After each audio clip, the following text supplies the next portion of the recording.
Bueno, la charla de hoy va de numismática. Quiero primero aclarar una cosa. Vamos a ver, ¿hay alguien aquí que coleccione monedas? Nadie, ¿no? La que colecciona no está. La que colecciona no está.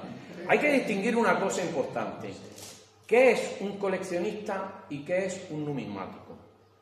Un coleccionista es aquel que colecciona monedas, o sea, que las busca y las guarda. Un numismático es aquel que guarda o no guarda monedas y las estudia, que es a lo que yo he terminado convirtiéndome con la numismática. Yo empecé arrejuntando monedas, o sea, moneda que caía por allí, moneda que guardaba, sin ton ni son. Luego me pasé a la numismática ibera y romana, que es muy bonita, y al final descubrí la numismática hispano-musulmana, que fue la que me emocionó. Y me emocionó a partir de un libro que compré un día que andaba yo por Granada y estaba aburrido, y iba por la calle de las Tablas y allí había una librería de urbanos que vendían restos de ediciones. Entonces entré a ver qué veía por allí para poder leer y vi un libro que se llamaba Numismática hispano-musulmana, de Antonio Medina Gómez, editado por la Diputación de Toledo en 1990 y no sé qué. Lo vi y era carillo, eran 5.000 pesetas de libro. Digo, pica un poco la barba. Y lo estuve viendo y demás, digo, pues parece interesante. Digo, me lo voy a llevar. Es lo mejor que se ha publicado, en el mundo, os digo, sobre numismática. Es un libro que no es un catálogo, como los típicos, que te viene una relación de monedas, no. Este lo que te enseña es a conocerla, y sobre todo a conocer la numismática musulmana, que tiene el hándicap, tiene el problema de que está escrita en un idioma y con unas letras que no entendemos, porque el latín, a lo mejor no sabemos latín, pero leerlo lo sabemos leer perfectamente, y donde pone Adriano, pone Adriano, lo tenemos claro. Aquí no, aquí son caracteres musulmanes y nos cuesta mucho más trabajo. Ese libro lo he subido a la plataforma, en PDF. Si alguien tiene interés, os advierto que es una joya. Y el que lo estudia y aprenda a usarlo, yo lo tengo ya, lo he tenido que encuadernar y todo porque lo uso a diario, continuamente. El que aprende a usarlo, aprende a conocer y amar la numismática musulmana. Os lo aseguro. Está en PDF, no está en papel. No lo busquéis porque además si algún ejemplar sale de alguien que se haya muerto, de algún coleccionista que se haya muerto, otra vía no hay, os van a pedir 200, 500 euros de ahí para arriba, porque es muy escaso y es muy codiciado. Desde que salió la copia en PDF, pues bueno, han bajado un poco los precios, pero no es lo mismo. No es lo mismo el libro, pasar la hoja y verlo. En fin, es totalmente distinto. Entonces ya os digo, yo con ese libro me convertí en numismático, terminé convirtiéndome en numismático y me dedico no a juntar, ya no colecciono monedas, y prácticamente yo no compro ya casi ninguna, salvo alguna que vea, o es una ganga, o es una cosa muy curiosa, o es una cosa muy rara y está a buen precio. Si no, no compro nada. ¿Por qué? Porque lo que me interesa es disfrutarla, y se disfruta estudiándola.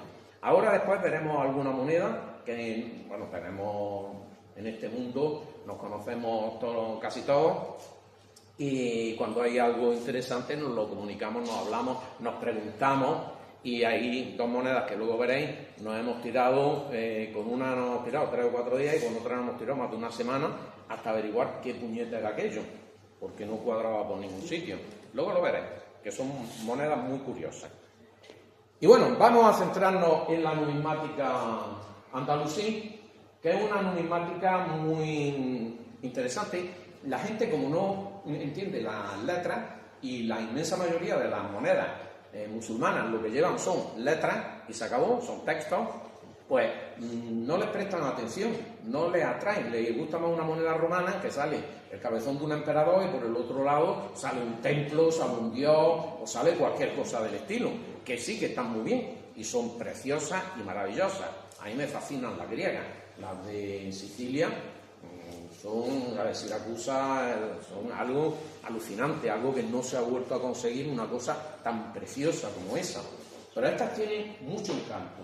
A través de esa numismática también vamos a estudiar la historia de Al-Ándalus, una parte de la historia de esta península que muchas veces ha estado relegada porque se la ha considerado que no es española o no es peninsular, es peninsular. Y ahora veremos cómo, bueno, ya os expliqué cuando hablé de los moriscos, cómo fueron entrando las distintas gentes que invadieron la península, pero que la población seguía siendo básicamente hispano-musulmana, ibero-romana, hispano-musulmana, no, ibero-romana, perdón. Y lo que pasa es que fueron cambiando con los tiempos como era lo necesario. Aquí vamos a volver a ver esa evolución y vamos a ver cómo han sido las influencias de las distintas invasiones que hemos tenido. Aquí podéis ver un taller en el que se funde el metal, se echa sobre una piedra de mármol para que se extienda y quede una lámina de determinado grosor. Esa lámina luego, con una especie de sacabocado, se le van sacando los discos y esos discos se ponen entre dos puños y con un martillo se les da y se imprime la moneda. Es básicamente el sistema que se ha utilizado durante muchos siglos para acuñar moneda, a martillo, que se llama. Luego vinieron ya las máquinas, pero eso ya empezamos en el siglo XVII a hacer cosas mecanizadas, por supuesto mucho más perfectas, pero hay monedas, ahora veréis algunas aquí, que parecen estar hechas a máquina. Las del califato omeya son impresionantes. ¿Cómo pueden tener esa perfección una moneda de hace más de 1000 años, de hace unos 1500 años? Y son fantásticas. Ahí. Bueno, ahí veis más de cerca los cuños. El cuño de reverso normalmente arriba y el de anverso abajo, y cómo se van acuñando las monedas. Bueno, empezamos otra vez con los visigodos. Este periodo tenemos que siempre verlo desde los visigodos.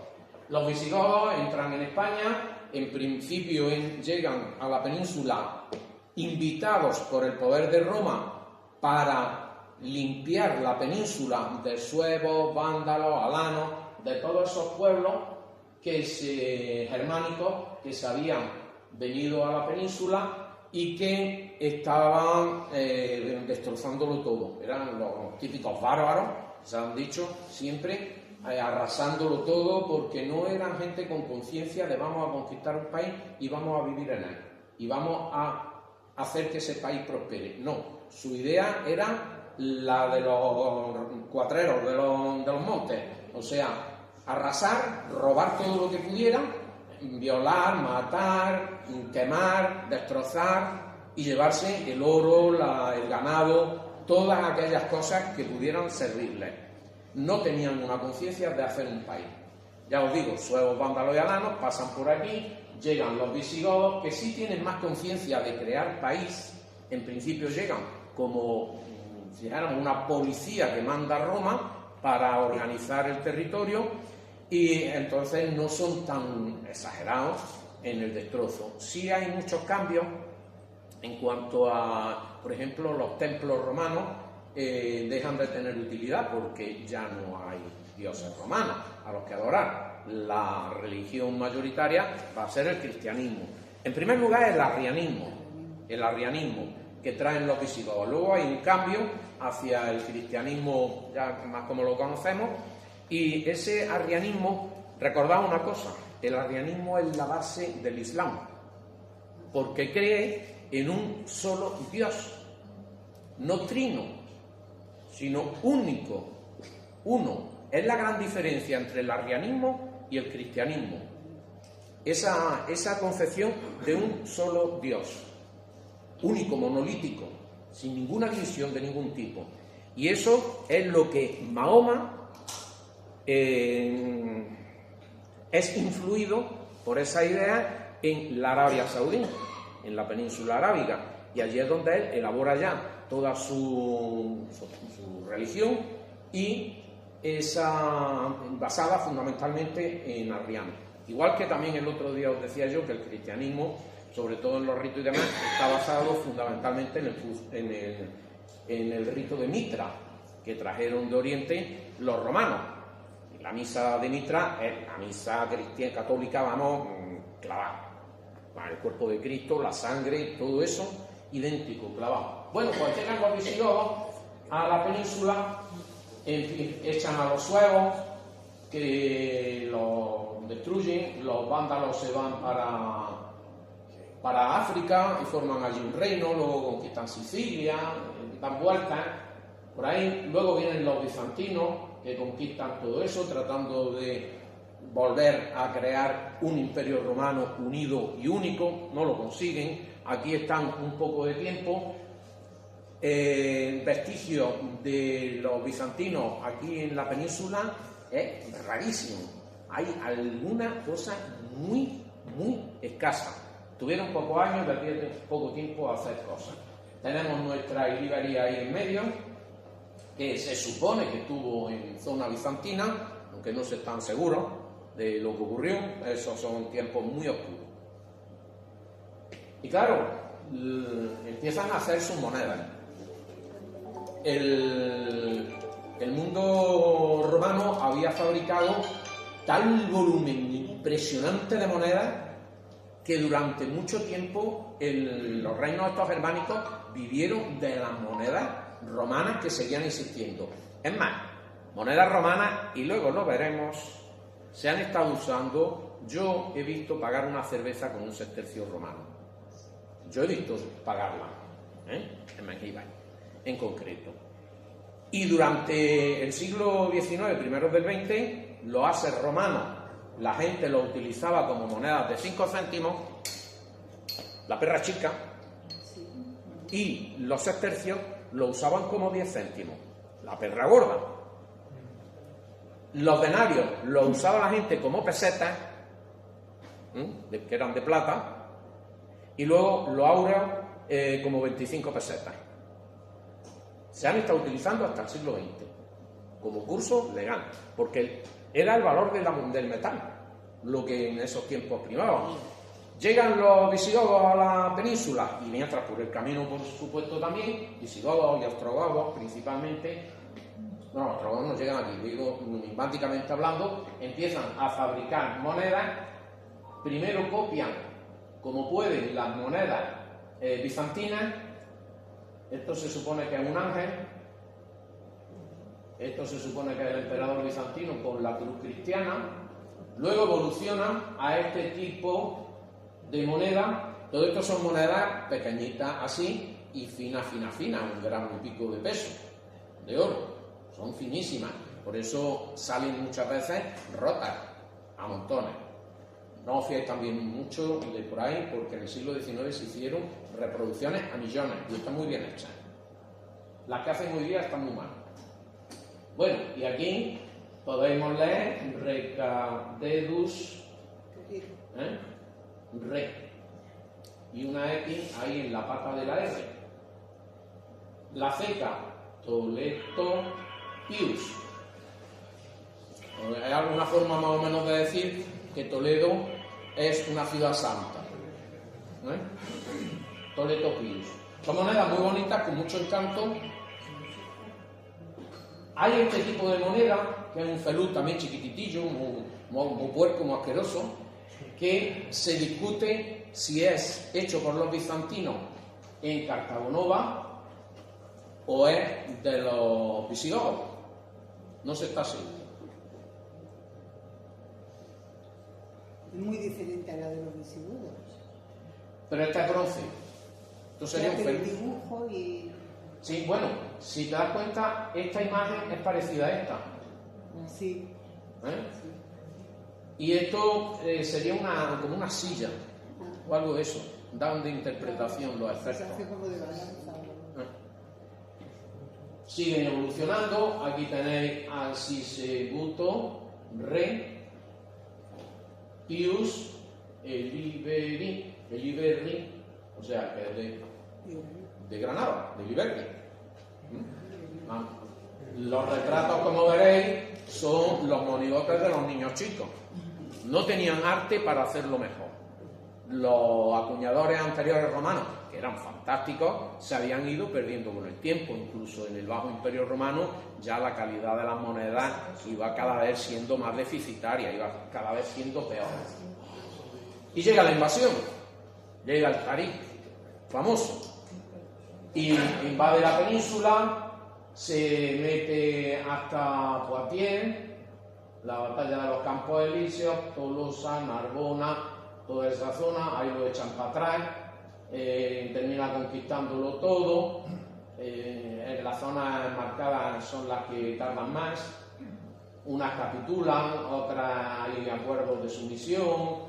Esto era todavía de los bizantinos, al final se lo cargaron esto, y al final solamente queda como zona cristiana la costa cantábrica, donde se acantonan ahí los cristianos, aunque sabemos que quedan cristianos por toda la península y no se les obliga a islamizarse, pero les ponen unos impuestos que al final, como ponía el otro día, que pronto te has hecho tú. No, es que la economía me ha convencido rápido, había que pagar impuestos bastante graves, que luego los cristianos hacen lo mismo con los musulmanes. En las tierras ya conquistadas por los cristianos le imponen impuestos que les son bastante graves. Por eso mucha gente emigra y se van. Y una de las ciudades donde más emigran todos los Andalucía, conforme se va produciendo la reconquista, es a Fez. Y en Fez hay una mezquita que es la mezquita de los andaluces y se llama así. Y en Fez tenemos 3 tumbas que tendríamos que ir a verlas. Está la de Boabdil, está la de Ibn al-Hatib, que fue un personaje impresionante, fue un primer ministro, fue poeta, arquitecto, matemático, de todo. Un hombre renacentista, pero del siglo XIV, o sea que se adelantó. Antes del 400 italiano, pues ya él era una persona muy importante. Incluso hizo unas publicaciones, dijéramos, sobre la peste y cómo se contagiaba, que en aquellos tiempos hablaban de las miasmas, de tal, que cual, y él establece una serie de normas que hay que seguir, como es, por ejemplo, evitar los mosquitos, evitar las aguas estancadas, para evitar las pestes. Palabra peste que significa epidemia en aquel tiempo, no la Yersinia pestis de la que hablamos hoy día, la peste negra, la peste bubónica, no. Peste en aquel tiempo era cualquier epidemia, no sabían distinguir unas de otras.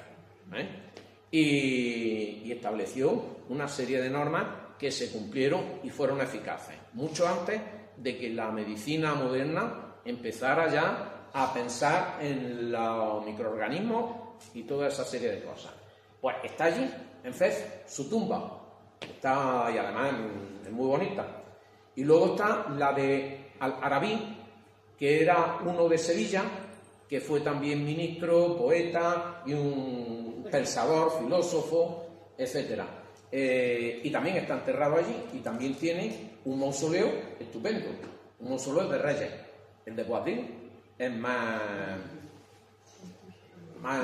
modesto, porque además lo enterraron con un santón de allí, lo cual era un honor, pero es una casetilla allí muy pequeñita, comparado con la de los otros, sobre todo con la de Arabí.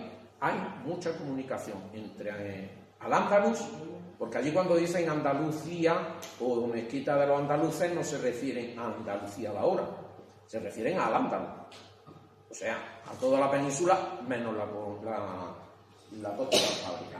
Y bueno, llega la invasión del califato omeya, porque eran los omeyas los que habían conquistado la península, y esta gente venía arrasando, no destruyendo, arrasando me refiero, ocupando y conquistando todos los reinos que había desde que empezaron en la zona de Medina, la Meca, en esa zona que fue la primitiva. Mahoma llegó a conquistar esa parte de ahí, tampoco le dio mucho tiempo al hombre, y luego hay unos califas que se les llama los califas ortodoxos o los califas buenos, que son emparentados con Mahoma. Emparentados por la familia, no descendientes, porque sabemos que no tuvo hijos, tuvo solo hijas, y otros de ellos eran parientes de él, primos segundos, cosas así, y se casaron con sus hijas también. Hasta tuvo un nieto, Ali, a partir de ahí. Bueno, y todo eso van conquistando y se meten en la península ibérica. Y aquí tenemos Samarcanda. Acordaros dónde está Samarcanda, que luego hablaremos de ella. Que está muy lejos, pero muy cerca. Ya veréis. Esa es la moneda típica, el dirham del califato omeya. Esta moneda, he cogido una que no está demasiado bien. Esa está estropeadilla. La hay muchísimo mejores.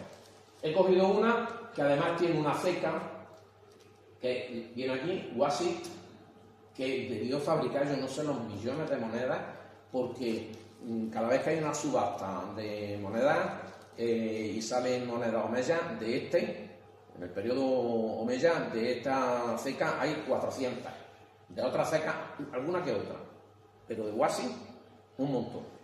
La moneda musulmana tenemos que leerla. Si nos gusta este periodo tenemos que aprender a leerla. Y os he puesto esta precisamente porque es la que mejor se lee, los dirham omeya. Aquí empezamos a leer aquí, y aquí pone Bismi Allah, en el nombre de Dios. Duriba Aba, fue acuñado al dirham, dirham, en Bi-Wa-Si. Sanata, que significa año, y aquí viene el año. Esto de aquí es un 20 y 100, 120. Ellos, en el árabe es muy curioso porque las fechas las ponen al revés, ponen, no como nosotros decimos 122, no, ellos dicen 2 y 20 y 100, lo dicen al revés, pero como escriben al revés, al final queda en el mismo orden que en español. Cosa muy curiosa. Luego hay otro tipo de leyendas. Todo esto de aquí son leyendas religiosas. Son leyendas que realmente tienen poco interés para nosotros, porque se repiten hasta la saciedad las mismas. Son suras del Corán que pues no tienen mucho sentido. Para los historiadores sí, pero bueno, como ya está esto muy estudiado y demás, pues siguen sin tener demasiado interés. En el año 72 de la Égira, la ceca que ha dicho, ¿dónde estaba ubicada? Esa tan prolífica. Esa en Irak. En Irak. Sí. No sé si aquí. A ver, no sale. No sale. Está por aquí. Guasi. Fernando, esa frase de la ceca a la Meca. De la ceca a la Meca es porque Mahoma estaba, bueno, primero él empieza con estos místicos, ¿no? Y le habla el arcángel San Gabriel, va escribiendo, bueno, le van escribiendo, él no sabía leer y escribir, van escribiendo lo que él dicta y demás, y va saliendo el Corán y todo eso. Y él tiene que luchar contra la gente de allí para poder construir un reino, que era lo que quería. Entonces, hay lucha contra unos contra otros que, por cierto, allí en Arabia Saudí principalmente eran animistas, no eran cristianos, la gran mayoría. ¿Qué era? Animistas. Sí. Eran animistas, la mayoría de ellos. Había algunos núcleos cristianos, pero sobre todo eran animistas. Entonces, él está, ahora no me acuerdo dónde, estaba en una de las dos, no me acuerdo, en una de las dos y tiene que salir huyendo. Estaba en la Meca y voy a Medina. Y esa huida es lo que se toma como el inicio del calendario islámico. Y por eso se dice de la Ceca a la Meca. Es Medina, se refiere a Medina. Se refiere a Medina. Eso es la ¿Allí Ceca. se acuñaba moneda? Porque En la Meca muy la poca. Ceca es la No, casa de pero la no. moneda. No tiene nada que ver. La palabra ceca viene de la palabra árabe dar al-sika, ¿Qué significa? lugar de acuñación de moneda, Eso es la casa de la moneda. casa de la moneda, dar al-sika. Efectivamente, dar es casa, ¿no? Dar al-horra es la casa de la honrada, o sea, de la de Guadí. Bien. Pero de la Ceca a la Meca se refiere de eso. Se le llama Medina. Medina acuña muy pocas monedas, rarísimas. Y Meca también es muy raro. Se acuñan muy pocas. Casi todo se acuña fuera de esas ciudades, con toda la importancia que tenían. Pero no se dedican a eso. Bueno, hemos dicho que ahí tenemos el dirham, aquí tenemos el dinar, que a partir del año 72 de la Égira se crean estas monedas porque anteriormente se habían copiado las monedas de los dos imperios importantes que ellos conquistaron, que eran el imperio sasánida, por un lado, y el imperio bizantino. No lo conquistan entero el imperio bizantino, pero sí gran parte de sus posesiones, como vemos por aquí. El imperio bizantino al principio llegaba por aquí y tenía todo esto, tenía por aquí, todo, ¿no? Y todo eso lo pierden en pos de los omeyas. Me hacen también, los dinares son bastante más pequeños, de un peso similar al del dirham, alrededor de los 3 gramos, pero claro, como el oro pesa más, la moneda es más pequeña. Y aquí tenemos las leyendas. Bueno, aquí esta primera no la he dicho, pero esta es fundamental.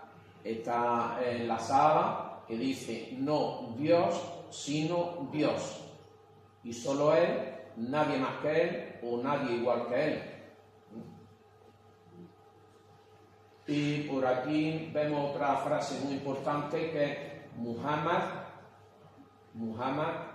Rasul Allah, Mahoma, enviado de Dios.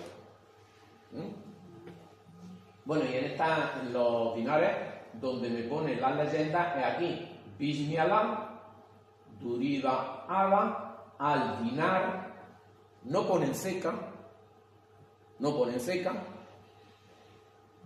y el año, eso es un 3 y 100. O sea, es como nuestra Y, y es una UA, la letra UA. Y esto es el 3, que no tiene nada que ver que tenga 3 palotes, que coste, y es el 100. Bien, bueno, seguimos viendo monedas. Se hacen también feluces.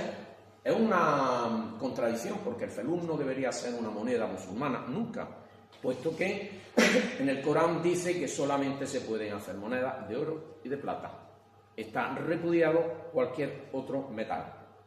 Y por lo tanto hoy día también el papel, los billetes, están en contra de la filosofía islámica. De hecho, cuando el Estado Islámico conquista toda la zona esa que sabemos, ¿no? Y empiezan a luchar y empiezan a destruir, una de las principales cosas que me hacen es que cogen todo lo que encuentran de oro, tenga los miles de años que tenga, y lo funden, porque para ellos no tiene valor la historia.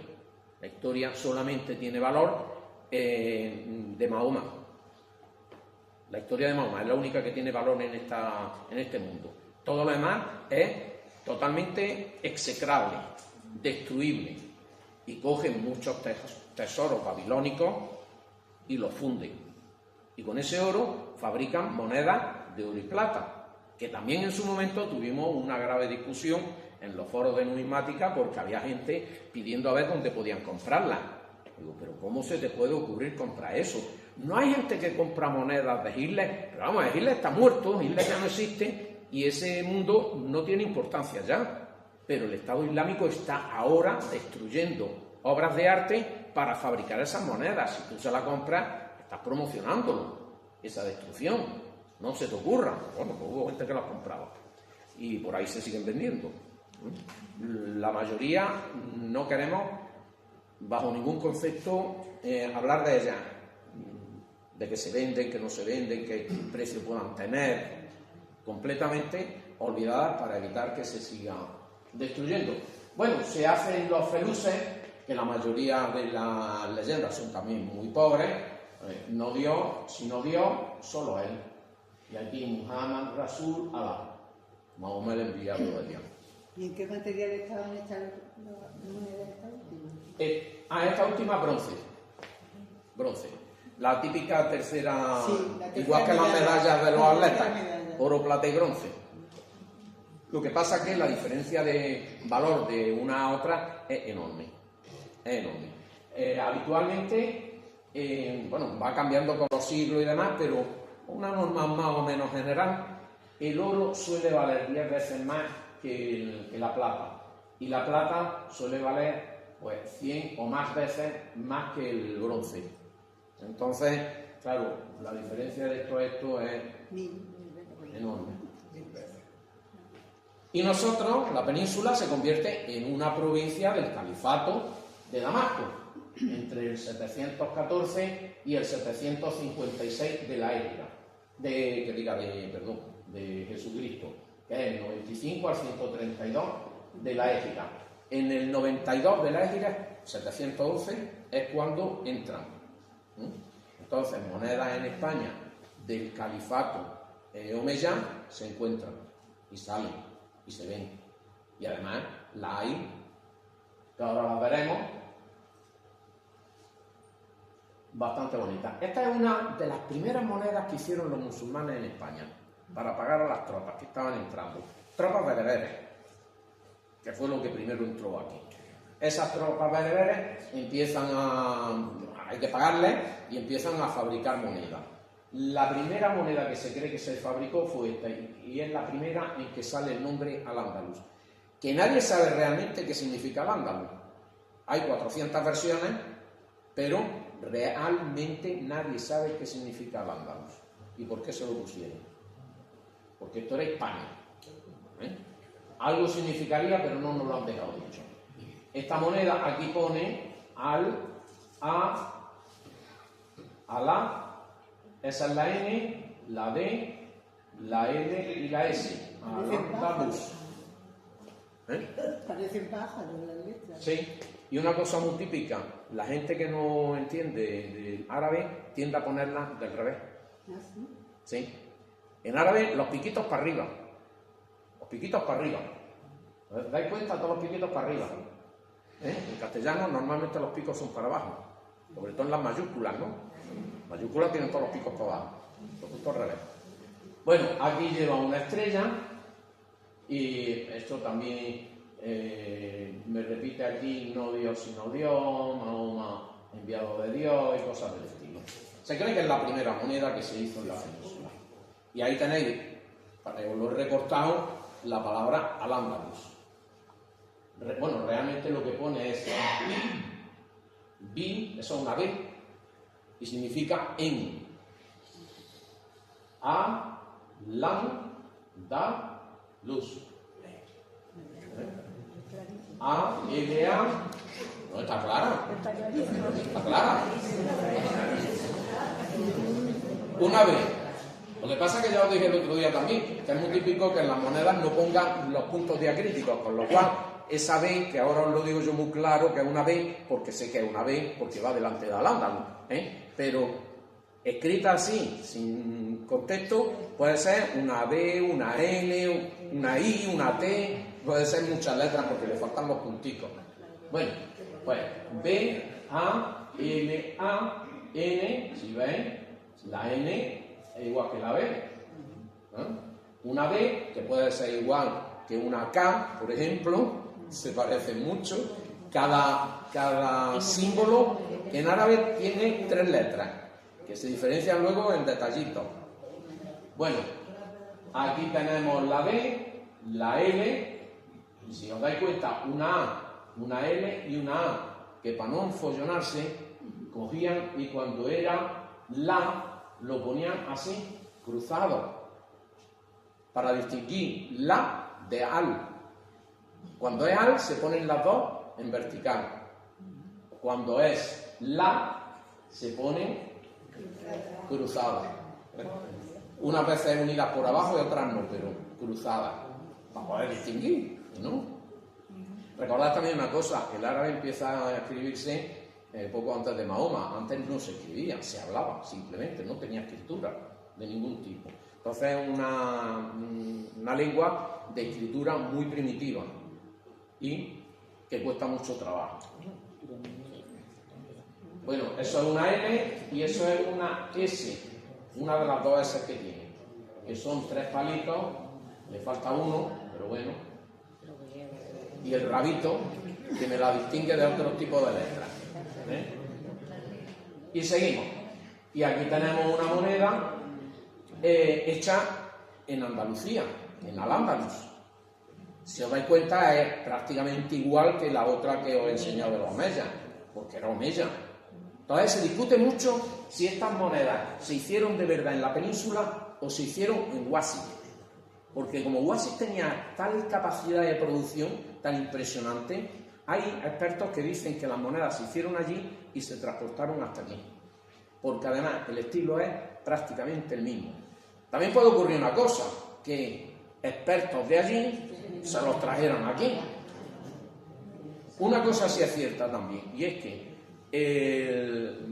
toda la plata que encontraron romana la fundieron para hacer dirham. Y todo el oro que encontraron romano y visigodo lo fundieron para hacer moneda de oro. Aunque aquí no se hizo demasiada en principio. Pero ahora veremos. Ahí tenemos los primeros dinares que se hicieron. Este no es concretamente de la península, ese es de Ifriqiya, o sea, África, Túnez. El nombre de África viene de Túnez. Túnez le dio nombre a todo el continente, porque era Ifriqiya o Ifriqiya, África. Le dio nombre a todo el continente. Pero qué curioso, porque era donde estaba la capital de la provincia de África, que fue la que conquistó la península. Luego administrativamente se independizó de la de África, que tuvo sus peleas, sus luchas, y no fue eso tan fácil, ¿no? Pero bueno, no vamos a entrar en tanto bien. Y aquí, en esta moneda, pues podemos ver lo mismo. Está puesto al revés, el reverso a la izquierda y el anverso a la derecha, porque muchos dicen que si el árabe se lee al revés, la moneda hay que ponerla al revés y poner el anverso a la derecha y no a la izquierda, como aquí solemos hacer. Pero es que por otra parte hay un detalle, y es que los musulmanes, la cara importante de la moneda es esta. Esta es la cara secundaria, que para nosotros es la principal porque es la que tiene los datos. Porque si no, en esta cara hay millones de monedas iguales que no sabemos nada. Y en esta tenemos todos los datos. Bismi Alá, Duriba Ala, Al-Birham, Bi Al-Andalus, Sanata. Aquí tenemos un 1, ahí tenemos un 10 y 100, o sea, 111. Esta moneda es del 111. Ahora mismo no veis nada, pero el que empieza, no lo veis. Lo sé porque me ha pasado a mí. Yo no veía nada, a mí me costaba un trabajo. Ver cualquier cosa de esta, imposible. Con el tiempo se va metiendo en tu cerebro la imagen y vas leyéndolo y vas entendiéndolo. Y no es cuestión de 2 días, os lo aseguro. Y este es el dinar que ya se hace en Al-Ándalus. Si os fijáis, tiene letras latinas, porque las primeras monedas que iban copiando las monedas de los territorios que iban conquistando, en este caso bizantino, esto copia al áureo bizantino, le copian también las letras, por una razón, y es que ¿qué hablaba la población de Hispania, de la península? Latín. Entonces, si llegas desde el principio y les metes el árabe, no se enteran de nada. Entonces, por eso aquí le ponen ferit hecho es Panna.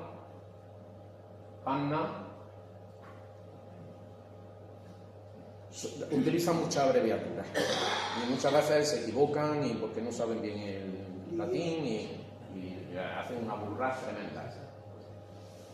Y también me hacen feluces, cosa curiosa. En los feluces, en muchos sitios de todo el imperio, de todo el califato omeya, lo hacen con representaciones. Y este en concreto, bueno, hay uno que se llama Miles, que era del siglo XIX, que decía que esta moneda se hizo en África, pero hay otro que se llama Forchoso, que ese sí que vivo, el hombre, y dice que no, que está hecha en la península.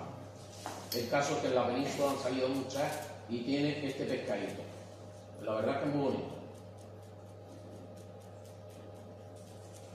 Y esta es una de las monedas que nos hemos tirado una semana con ella, viendo a ver qué puñeta era esto.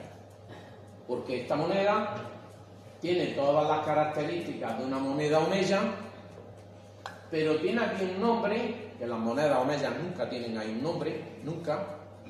Y luego aquí la ceca me pone en Medina Samarcanda. Samarcanda. ¿Dónde está Samarcanda? Os lo he señalado antes. En el quinto vino. Pues esta moneda salió de España. Esta moneda la han encontrado en España. ¿Qué pinta aquí esto? Claro, y me la mandó uno que es amigo, se ha hecho un amigo mío, que el hombre se dedica a buscar monedas para las casas de subasta. Entonces él hace de intermediario entre los que tienen las monedas y la casa de subasta, y en un grupo, en un tesorillo, digamos, de monedas encontradas en España de la época del Emirato, pues venía esta. Y claro, no me lo han dicho porque eso no se dice nunca, pero imagino que la compraron por 2 duros. Ahora sale a subasta por 1.000 euros de salida. Yo lo juro que más de 10.000 lo venden. Porque es una moneda única. Única por muchas razones. Primero, la pinta es totalmente de moneda omeya. Lleva un nombre que al final nos costó trabajo, porque es que cuesta trabajo. Una palabra que no conoces, cuesta mucho trabajo averiguar qué es. En principio piensas que es el nombre de alguien, del que la ha acuñado. Pues no, significa el oriente. Aquí pone Al-Maghrib, con Q, esto es una Q, Al-Maghrib, o sea, el oriente. ¿Qué pinta el oriente? Bueno, eso lo ha descifrado una isla, es que en islamista no nos suele gustar decir, una arabista de Madrid, que se ha hecho también amiga mía, Mudena Ariza, y vamos a ver, ¿y la fecha? Pues este que se llama Raúl me la manda. Fernando, ¿tú qué ves aquí? Yo qué sé, yo veo una cosa muy rara, porque vamos a ver la fecha, aquí el 100 está clarísimo. Luego aquí hay una voluta y más rara que todo, que jamás aparece en una moneda omeya, una cosa parecida a ese dibujito, en las de la península sí, pero en la de allí no. Y, bueno, un 100, y aquí que pone, pues un 2, ¿será un 2? Será, porque este es año, aquí pone año, sanata. Al final es un 30, la fecha es 130.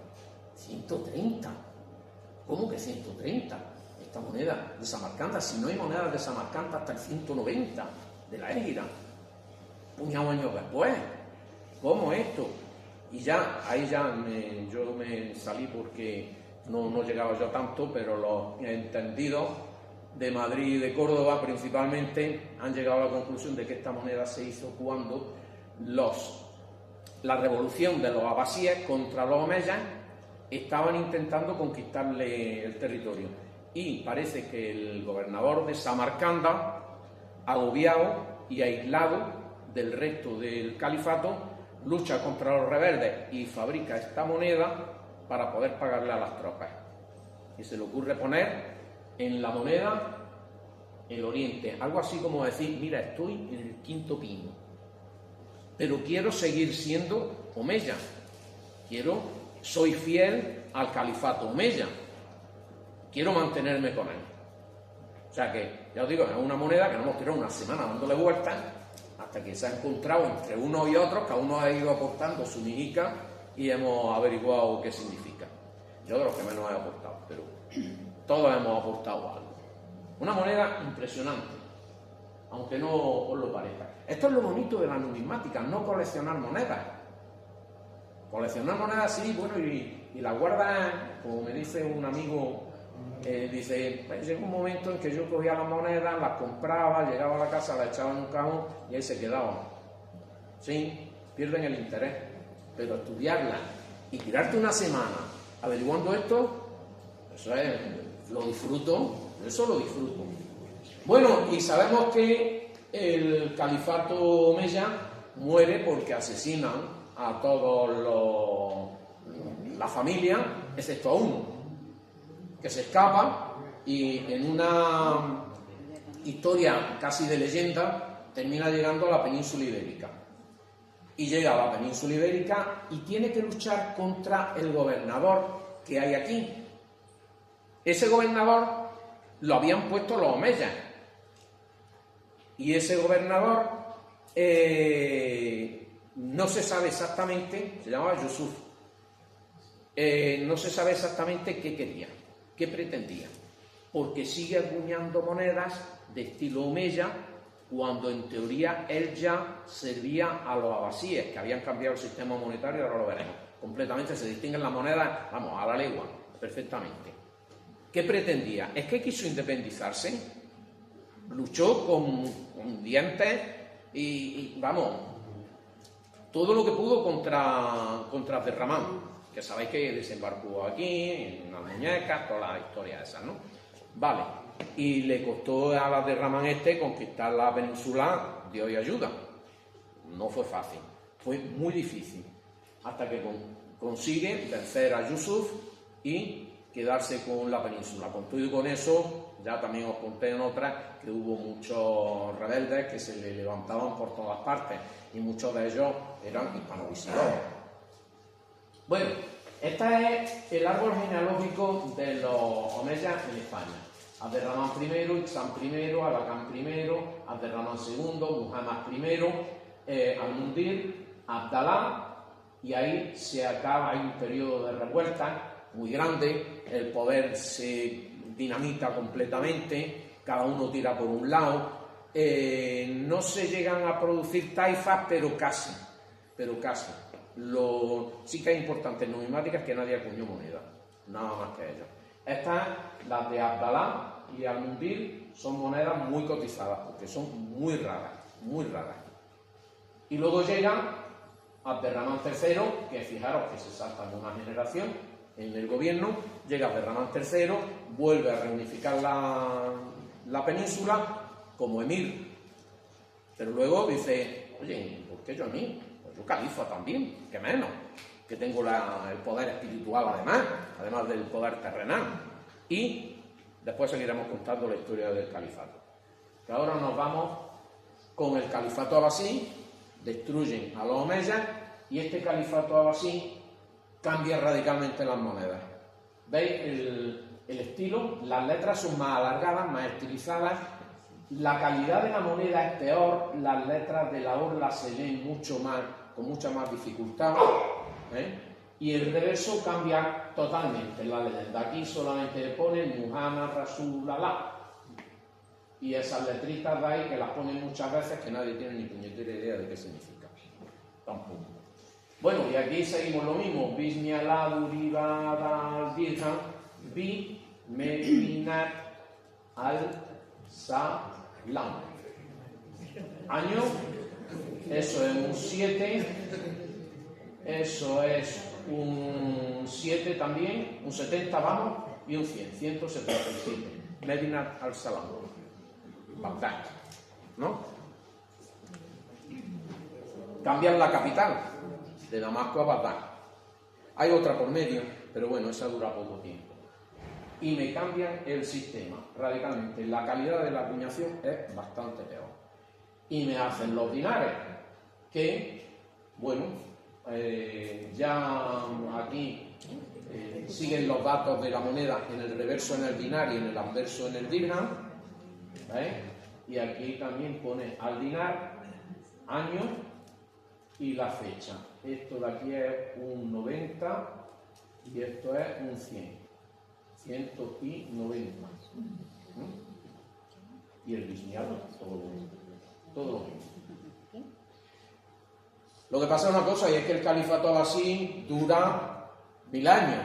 Duran 700 no sé cuántos años dura el califato abasí. Entonces las monedas evolucionan mucho, van cambiando según la época, son conquistados de facto por otros pueblos, también musulmanes, pero mantienen al califa. O sea, hay muchos líos por ahí, la moneda pues va evolucionando, va siendo distinta. Y aquí tenéis una moneda en que tiene 2 orlas, basada, eso no cambia prácticamente. Y me hacen bastante feluces, y además feluces grandes y algunos bastante bonitos, pero también muy típicos. Esa, por ejemplo, esa se la compré yo a uno de Dubái, que la vendía, y la compré precisamente por eso que os digo de la curiosidad. Esta moneda tiene una argolla, quiere decir que ha estado colgada. Es una moneda que numismáticamente hablando vale menos que si no tuviera argolla. La argolla le quita valor.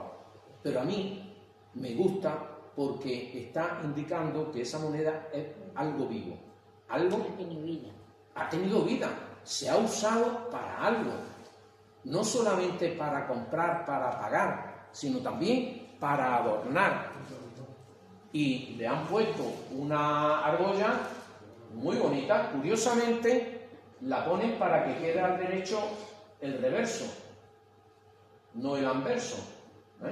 Aquí sale el califa, al-Muqtadir di Allah, como se llama el califa, bajo el cual se acuñó la moneda, pero no la acuñó él. La acuñó, aquí pone Amir al-Muminin, emir de los musulmanes, y la ceca por ahí, el año, esto es un 4, esto es un 10 y esto es un 300. 314 de la era.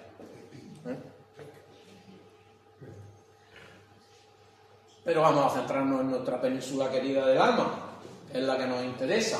Aquí el Emirato Independiente no tardó demasiado en ir perdiendo terreno. Y fijaros lo que le fueron comiendo, sobre todo en la parte de León. El Reino de León, bueno, primero Asturias, después Galicia, va evolucionando, León, luego se une a Castilla, toda esa historia, ¿no? Y van avanzando. Y hay una zona que se denomina Extremadura, porque es la zona más dura de lucha y demás, que luego se le queda el nombre, un trocito pegado a Portugal, pero no era esa Extremadura, en principio. Fijaros lo que era Extremadura, y me pilla la zona de Soria. ¿Qué dice Antonio Machado de Soria? Cabeza de Extremadura, ¿no? Cabeza de Extremadura. ¿Veis? Cosa muy curiosa. Bueno, y van avanzando. Aquí tenemos el reino astur-leonés, el condado de Castilla, que nace como condado y que se convierte en reino porque un rey se le ocurre dividir el reino en dos y darse el Castilla a uno, León al otro, y bueno, y a doña Urraca y a doña Petronila les da una ciudad, bueno, un lío que forma el Goío, y para que el otro no sea menos, pues dice, pues mira, te doy Castilla, pero en vez de conde vas a ser el rey, y te nombro rey. Y nació el reino de Castilla, así. Aquí tenemos el reino de Pamplona, el condado de Aragón, que nace también como condado. Aquí tenemos condado de Sobrarbe, el de Ribagorza y los otros condados catalanes, que son una pila. Cuando dicen los catalanes, es que el reino, es que el príncipe... No, si es que no existió nunca. No hay una unidad de Cataluña, nunca existió, han sido condados catalanes. Lo que pasa es que luego el de Barcelona es el que se ha convertido en el hegemónico y parece que es que estuvo gobernando toda esa zona, ¿no? Eso eran condados, y un condado es una zona de frontera para luchar contra un enemigo. Eso lo pusieron los francos Carlomagno para hacer de tapón contra los musulmanes. Y puso ahí una serie de señores, condes, para que eran generales, para que lucharan contra los moros y impidieran que le llegaran a Francia. Y les dio tierra, y les dio castillo, no sé cuántas, y les dijo, aquí no pasan los otros, ¿vale? Lo que pasa es que esto, en vez de quedarse ahí quietos, impidiendo que los moros subieran para arriba, lo que hicieron fue ir conquistando para abajo. Pero sobre todo, si os dais cuenta, empezaron por la zona del oeste. Iban avanzando y se van haciendo monedas. Aquí tenemos una de Ramán I. Seguimos con la misma historia, ¿no? De los omeyas. Pues es prácticamente lo mismo. Y aquí tenemos lo mismo. Aquí pone Al-Ándalus, año. Esto es un 40 y esto, a ver, 144 de la Égira. Y ya vamos avanzando. Llegaron en el 92 los musulmanes, recuerdo, vamos por el 144. Y ya es independiente el Emirato.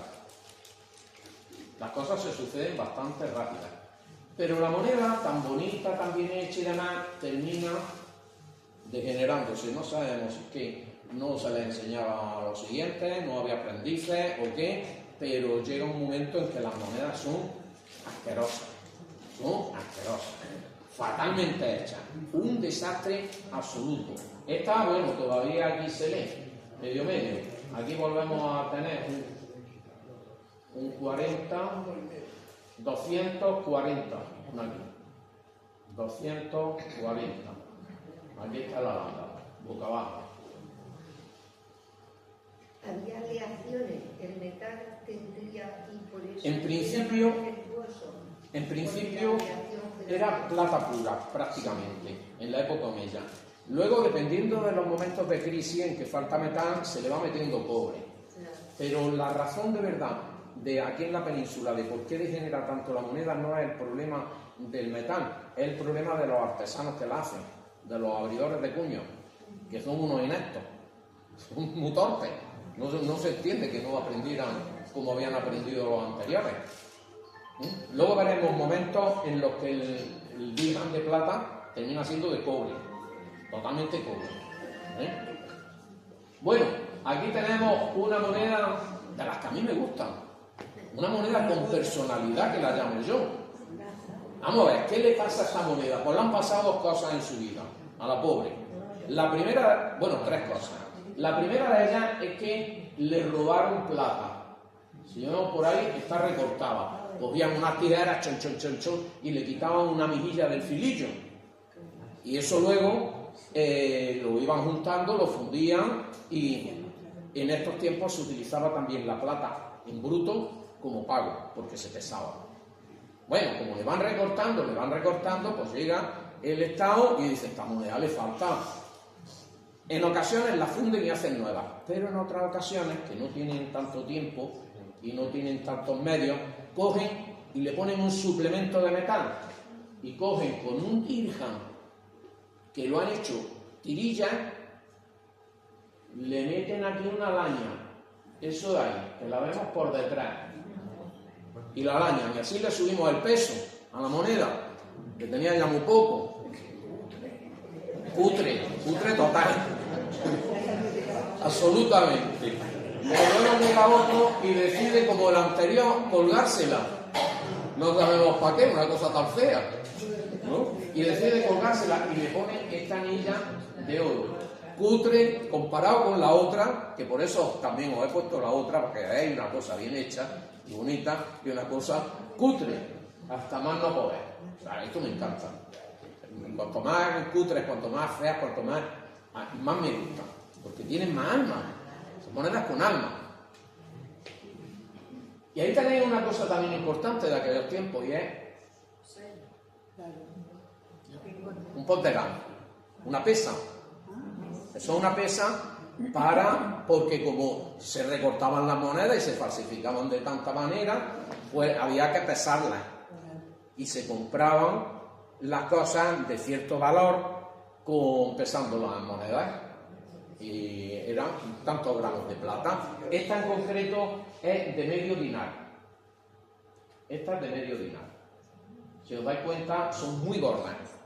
Los ponderales estos son muy gordos, para distinguirlo de las monedas, para que no fuera la gente a utilizarlo como moneda y se distinguieran bien.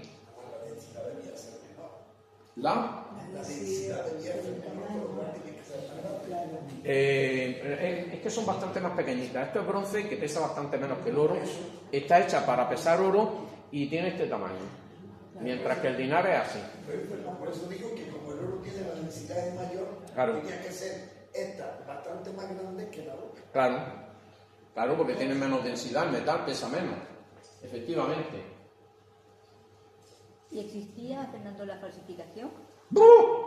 Desde el primer día que se hizo la primera moneda allí en el reino de Lidia, en Turquía, la Turquía actual, que son unas monedas muy bonitas, que tienen al rey por un lado y un punzón por el otro y demás, esas que son las primeras del 700 y pico antes de Cristo, hay falsas.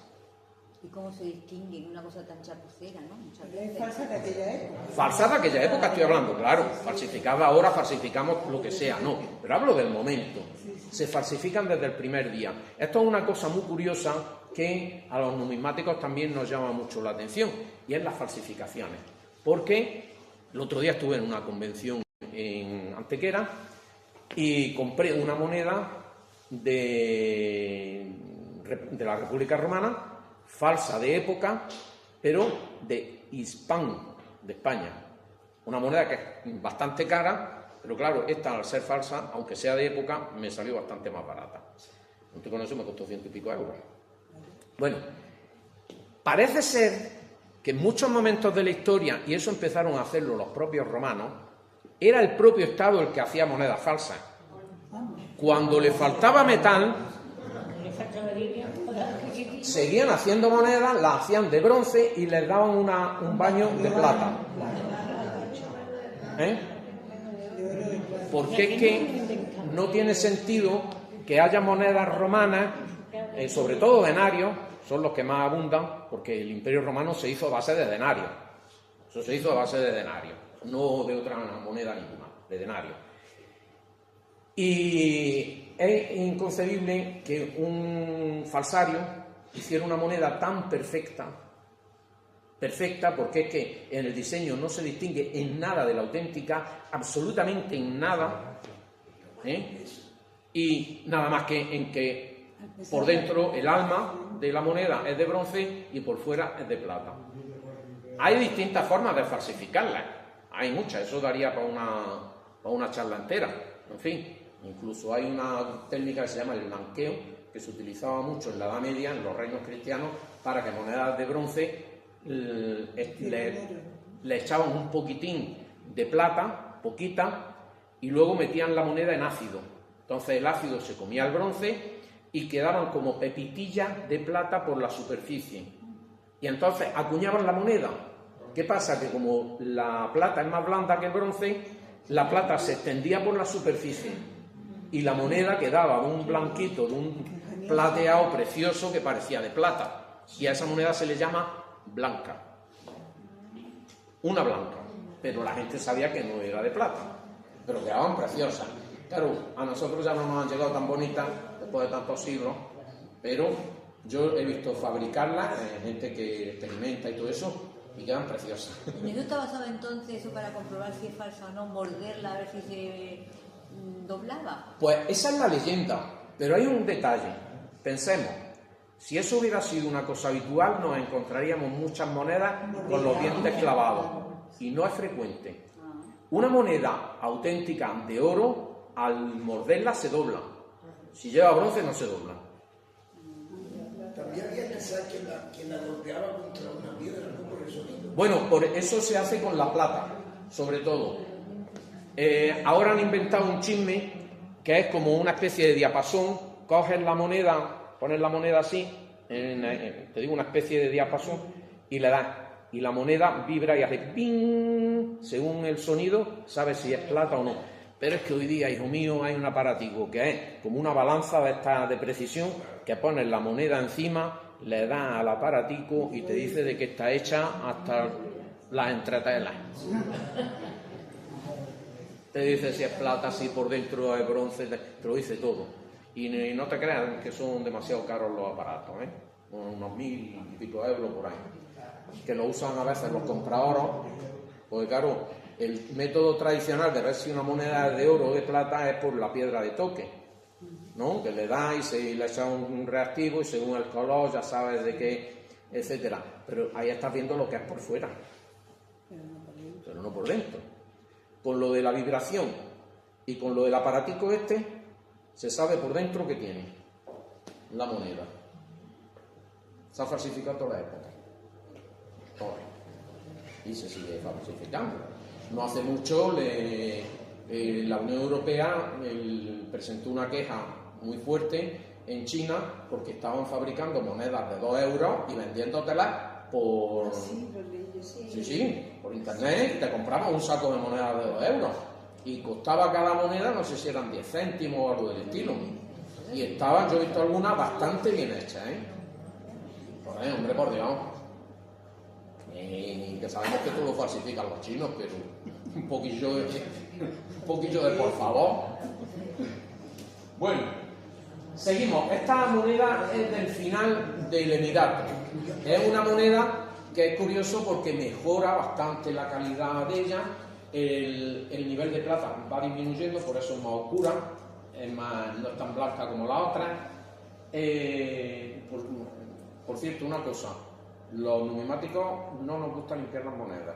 Las monedas, salvo que tenga tierra o algo del estilo, entonces se lava o algo del estilo, pero dejarlas blanquitas, bonitas y demás, no, porque le estás quitando la pátina, le estás quitando lo que toda su vida le ha dado. La pátina, la historia de la moneda se la estás quitando, entonces no nos gusta limpiar las monedas. Hay casos muy escasos en los que se hace. Bueno, aquí tenemos una de las monedas del final del Emirato, que ya va ganando en calidad otra vez. Y tenemos la misma leyenda, Al-Ándalus, tal, el año, y aquí viene un 3, y este es un 100, un 70, y este es un 200, 273. Luego es de Al-Mundir. Justo el año en que el antecesor suyo, Muhammad, primero dejó el gobierno. Una moneda cara también. Perdón, cuando dices rara es porque hay muy pocas y entonces Sí. es difícil no porque su valor fuera más... No. Cuando yo hablo de rara es la rareza con un numismático, o sea, Claro. que hay muchas o hay pocas. Claro. Y esas hay pocas. Esas menos de 200 euros no encuentras ninguna. Sin embargo, un dirham de mitad del Emirato lo puedes comprar por 20 euros. Sin problema. Todo lo que quieras, además. Esto es un feluz bien hecho. Se hacen feluces durante la ocupación de los omeyas, del califato. Se hacen en el Emirato unos cuantos, y durante todo el califato no se hacen apenas. Abderramán III hizo algunos. Y este, si veis, es una moneda pues muy bonita, en el que también estamos viendo aquí el Al-Ándalus. Y este es del 280.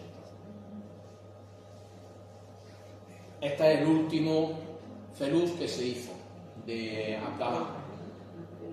Atribuido a Abdalá, porque no lo pone. En todas estas monedas son anónimas.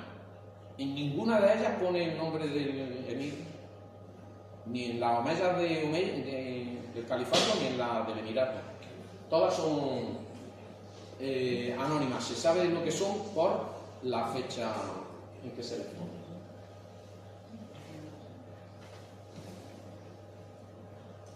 Y esta es todavía más avanzada porque es del 279, o sea, de lo último. Y llega,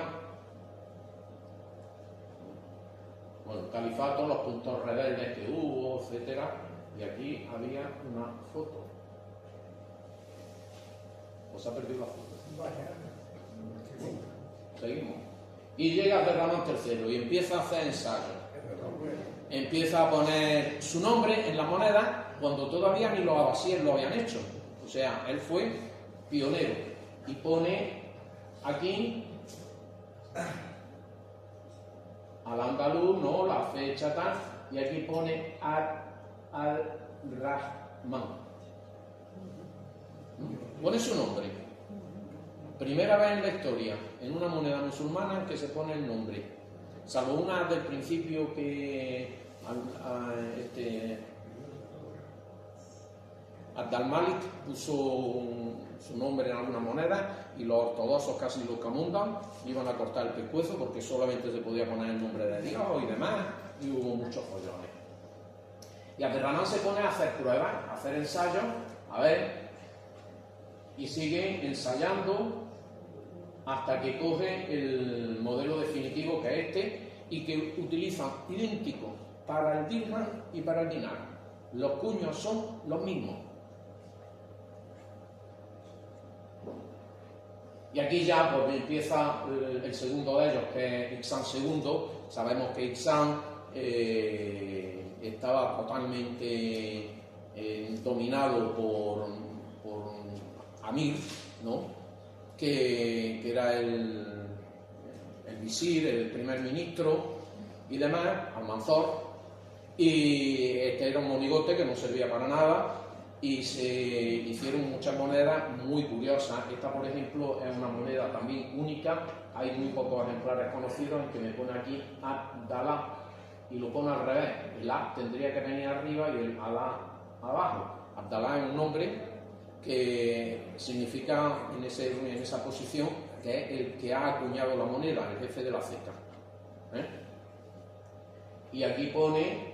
Abdalá, lleva el nombre de Alá escrito. Sí, hay muchos nombres que llevan Alá. El vencedor por Alá, el creyente en Alá, el poderoso por Alá, el que sigue a Alá. Hay muchos nombres que son así. Curioso, aquí tenemos la leyenda ya del califato de Córdoba y pone al imán Ihsán, Amir al-Muminin, o sea, príncipe de los musulmanes, al-Muayyad Billah, que es como el apodo, que cada uno tenía el suyo.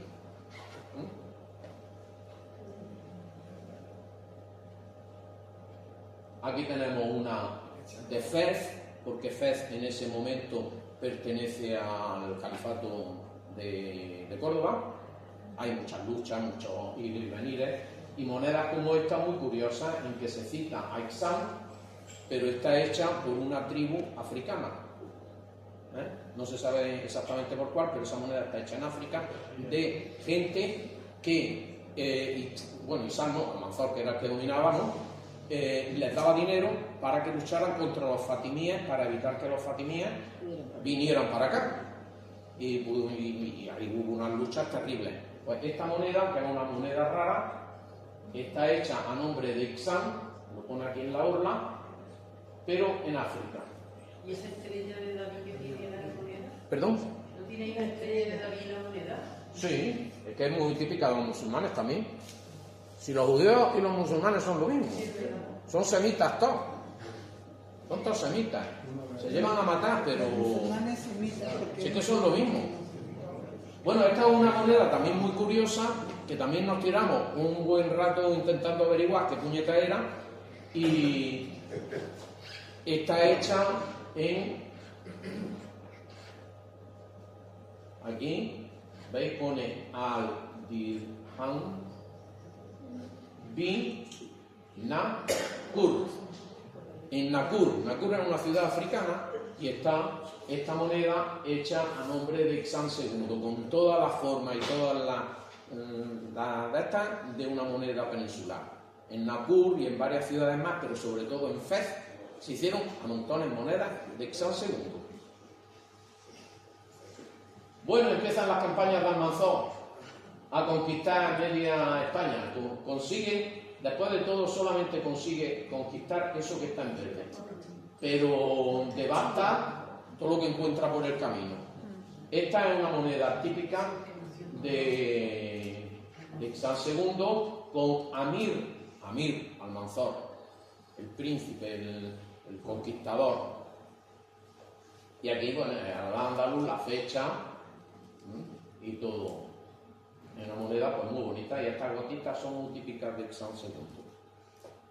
Que se supone que deben ser marcas de ceca del que abrió el puño, como para su firma. Piensan que sea eso. Y esta es del hijo, de Abd al-Malik, que quiso seguir los pasos del padre, pero no tuvo la capacidad del padre. O no tuvo la suerte del padre, no sabemos. Pero al final sabemos que por culpa de Almanzor, por culpa de Amir y por culpa de haber hecho que el califa fuera un monigote, se hunde el califato. Al final estalla y se declara la fitna. La fitna es la guerra civil. Y empiezan las taifas. Ya aquí sería el follón. Esta, por ejemplo, es de Yaya. Aquí pone Yaya. Y veis con agujeritos. Seguimos discutiendo qué significan esos agujeritos, porque salen monedas con agujeritos a montones. Con 1, 2 o 3 agujeros. Incluso alguna que otra con 4. Yo estoy convencido de que hay varias razones. Una de ellas, hay textos en los cuales se cita que el pago de la dote de una novia se había cosido en un velo. Yo creo que es esto. Se habría cosido para un pago de una dote. Hay quien dice que es que las ensartaban para no perderlas. No me lo creo. Y ensartas con 3 agujeros, con 2 agujeros, no me lo creo. Con 1 es suficiente y no te molestas tanto. Y también sabemos que las danzarinas de la entre todo eso tienen velitos con monedas colgadas que tintinean.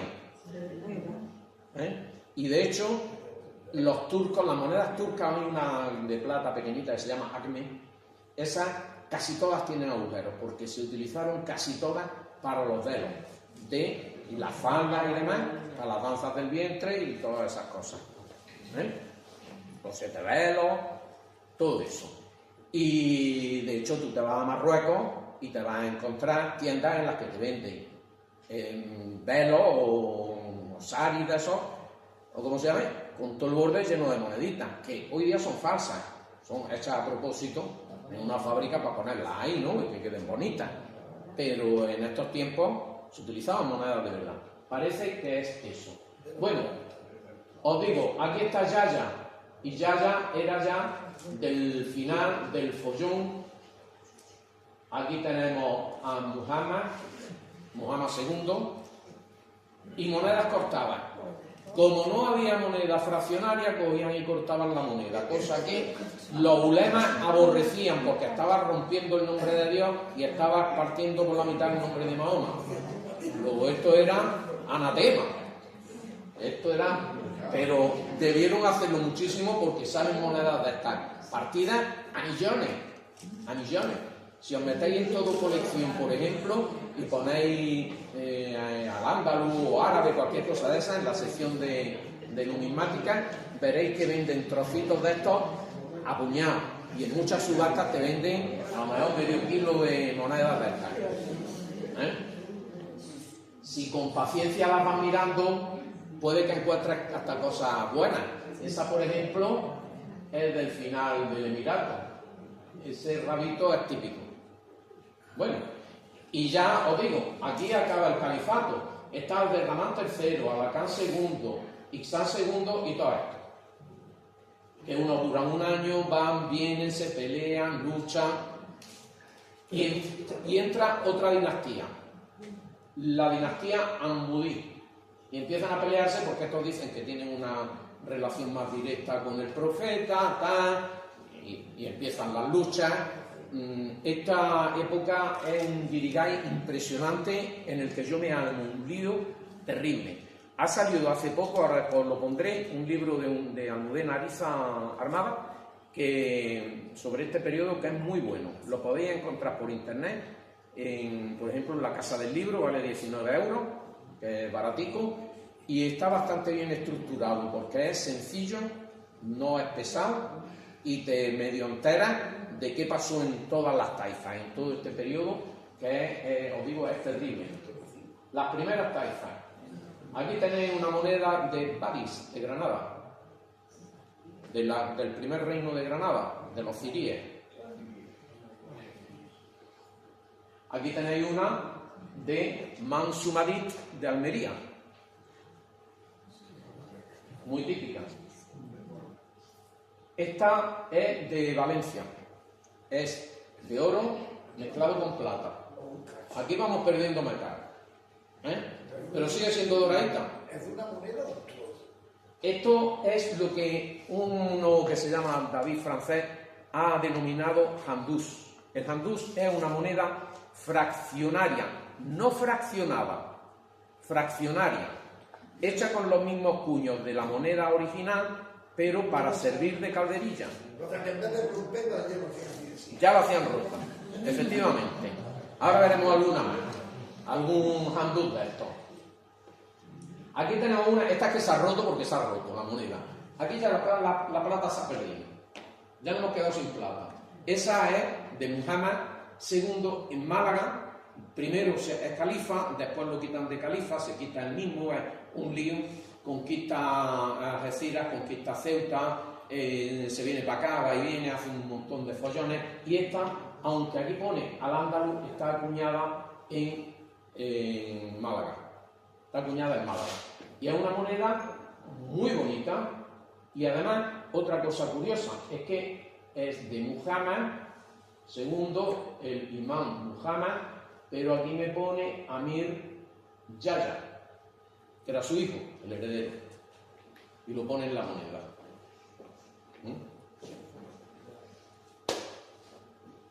Unos líos impresionantes.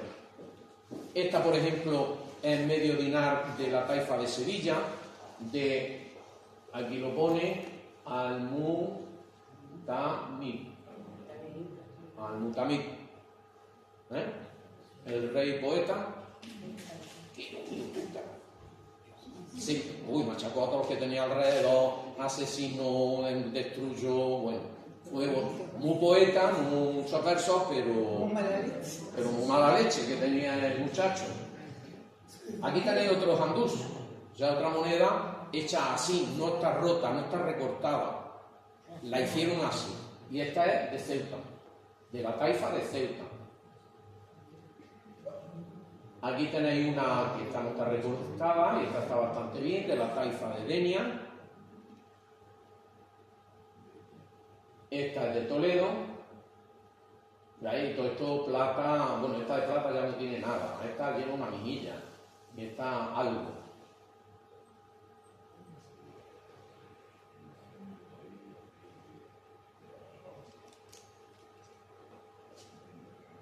Más de las taifas.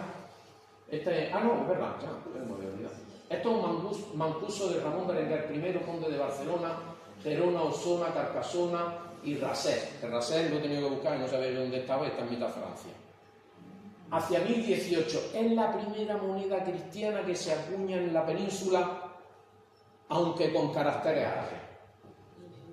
Aquí sí pone Raimundos, en letras latinas.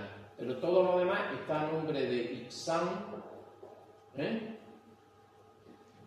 la primera moneda cristiana. Aquí tenemos otra, que es un dirham de Alfonso VI, el de Ciscas Peabón, ¿no? Alfonso VI. Tras la conquista de Toledo, pero fijaros qué moneda me hace. Un dirham en toda regla, con todas las leyendas en árabe y con todas las leyendas del Corán. Pero desde el 711 hasta el 1000 y algo, pasan 300 años sin hacer una sola moneda los cristianos. Vivían de las monedas de los musulmanes y usaban las monedas de los musulmanes. Por eso dicen así. Claro. Y mucho trueque, porque fue una economía bastante rural. La de Al-Ándalus fue mucho más desarrollada. Y aquí tenéis la primera moneda que se acuña, ya con caracteres totalmente cristianos, hecha en Toleta, ¿veis? De Alfonso VI, rey de León, Galicia, Castilla y emperador de Hispania, porque este tenía bastante ínfula.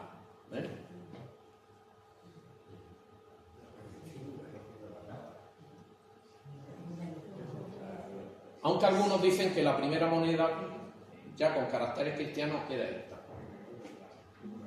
Y empiezan invasiones.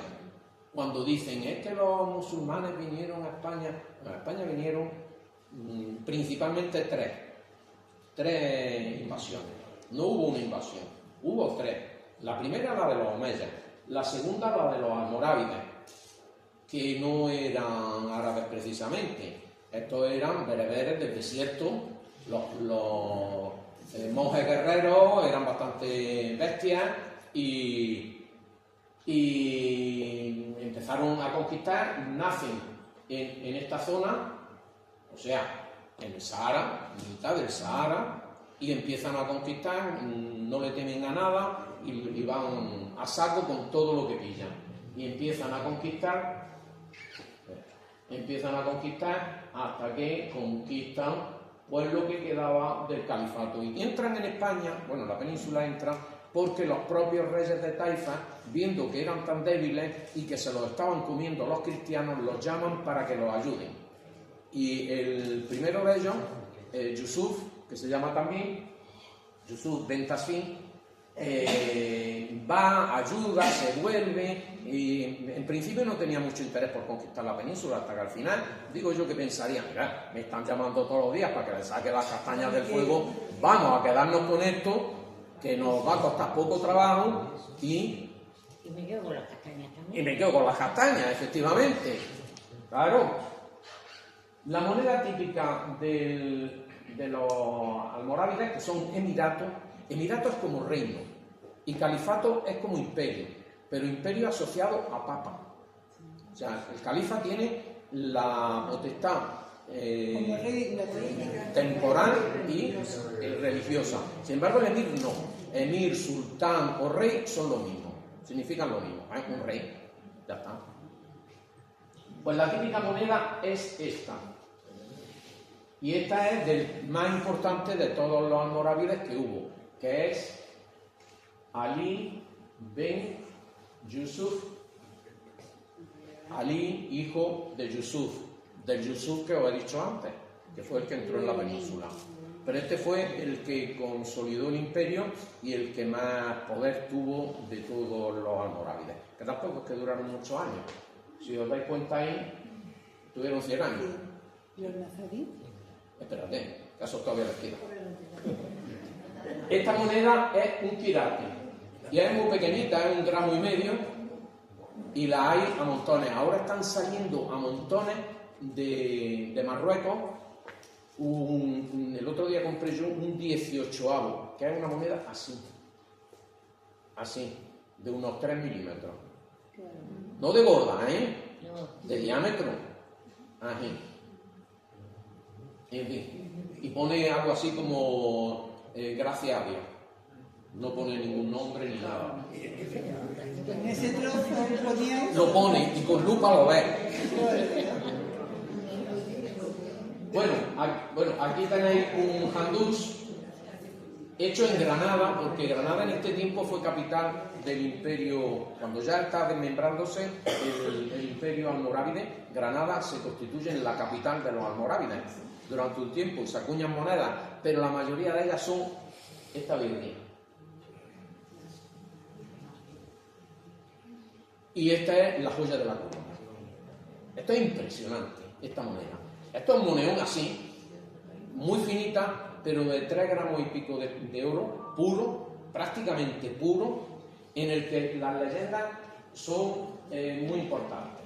En esta en concreto, los datos importantes están en el reverso. Bueno, el nombre del que la hizo, Ali Ben Yusuf, está aquí, Ali Ben Yusuf. Está ahí. Pero aquí me viene el bisniala, duribada, albinar, por aquí vamos. Esa es la R de dinar, bi, garnata, Granada. Esta es una moneda de Granada cuando Granada era capital del Imperio Almorávide. Y esta es una preciosidad. Tened en cuenta, el oro es muy difícil de fotografiar. Cuesta mucho trabajo por los reflejos que genera. Mucho más fácil la plata. Es precioso. Y ahí tenéis,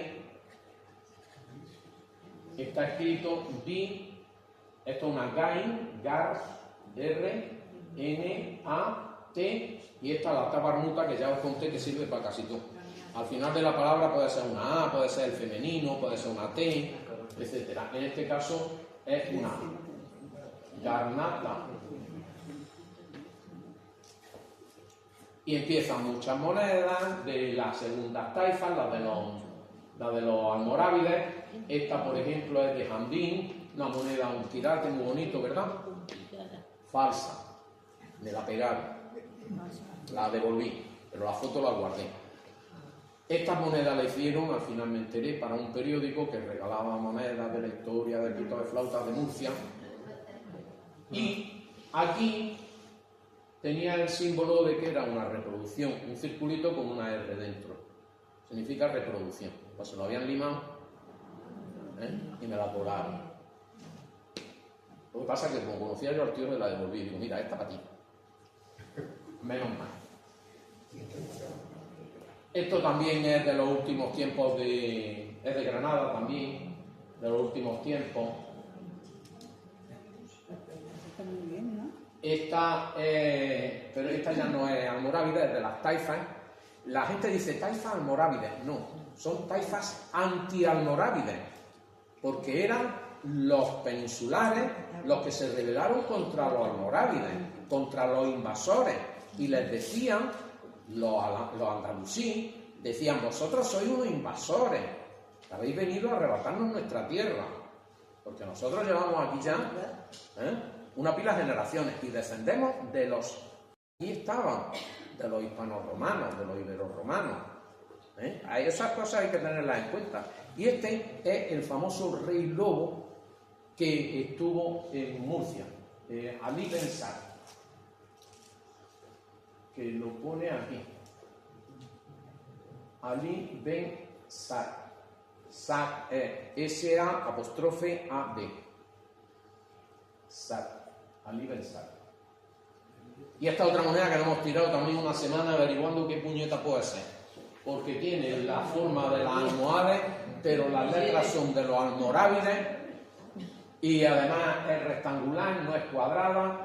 Tiene unas florecitas en las esquinas que las otras no las tienen. Hasta que al final mi amigo Federico Benito de los Mozos la consiguió, la compró. Creo que no le costó demasiado. Lío una que no me vea para conseguirla. Porque esta es que su obsesión son los almorávides.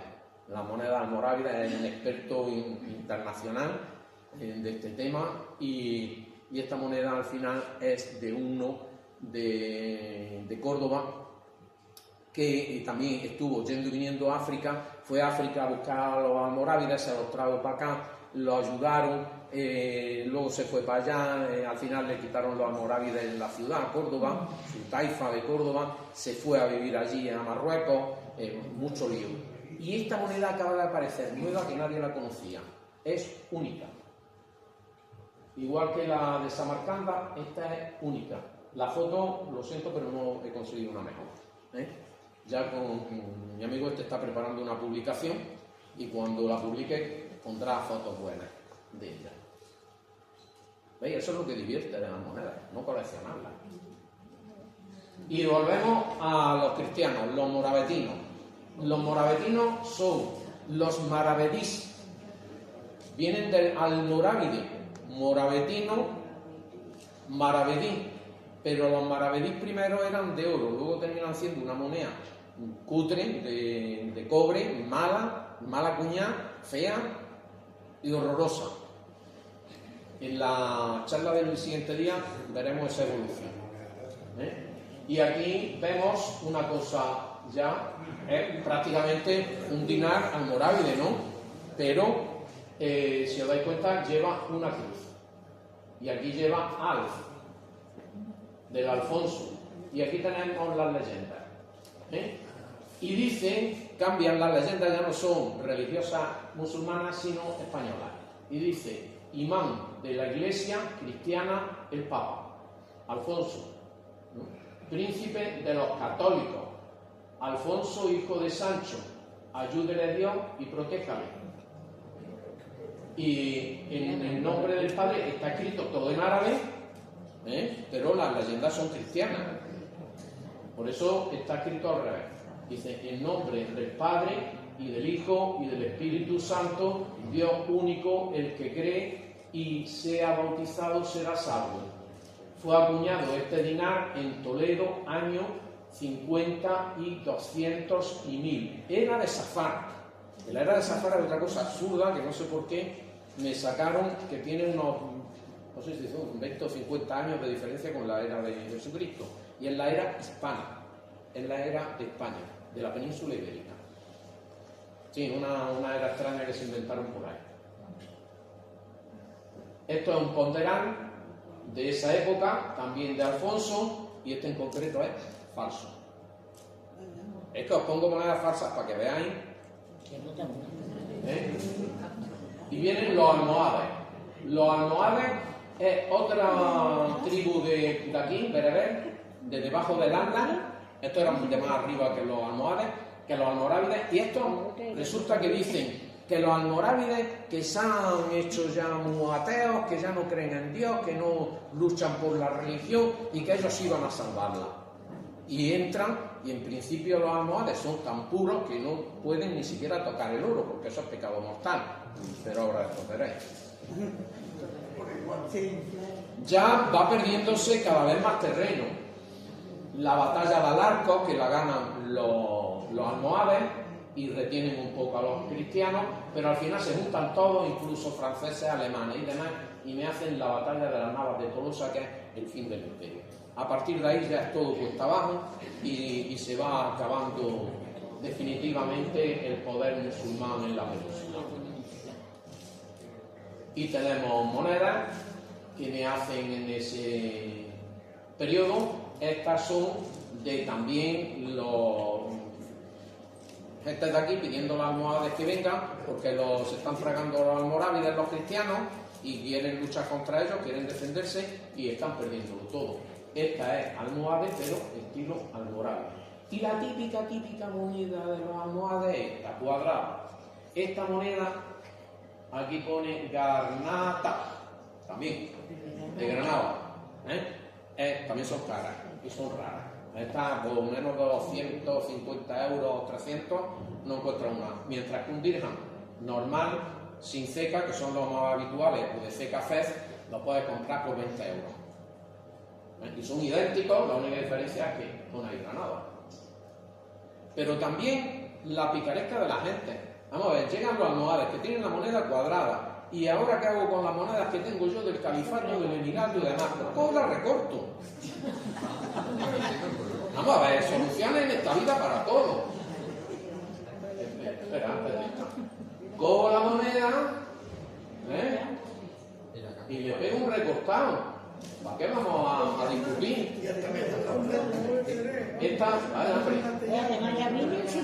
moneda es de Abderramán III, por cierto. Desde Abderramán III hasta los almohades, mira que han pasado años, ¿no? Pues mira, la recorto y ya está. Vamos a discutir. Y me hacen los almohades esto.